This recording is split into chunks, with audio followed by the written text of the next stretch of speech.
Отан отбасынан басталады. Қазақстанда дәстүрлі отбасы құндылықтарын дәріптеу ұлттық бірегейлікті сақтаудың басқа тетігі.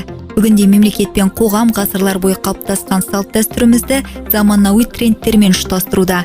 Біріншіден бұл ұрпақтар сабақтастығы. Аталар мектебі мен әжелер мектебі жастарға үлкен тәрбие беруде. Екіншіден мерейлі отбасы ұлттық байқауы үлгілі әулеттердің заманауи бейнесін қалыптастырып келеді. Үшіншіден бесікке салу, тұсаукесер мен бата беру секілді қасиетті рәсімдер қайта жаңғырды. Ал төртіншіден мектептердегі біртұтас тәрбие бағдарламасы балаларға жеті атаны білу мен әулет тарихын қадірлеуді үйретеді. Сондай-ақ отандық кино мен әлеуметтік медиа ұлттық болмысымызды қорғайтын жаңа туындыларды ұсынуда. Ендеше дәстүрлі отбасы салауатты ұрпақ пен мықты мемлекеттің негізі. Шаңырағымыз биік, бірлігіміз берік болсын. Қорыта айтқанда, ата-бабамыздан қалған асыл мұра отбасылық тәрбие ешқашан ескірмейді.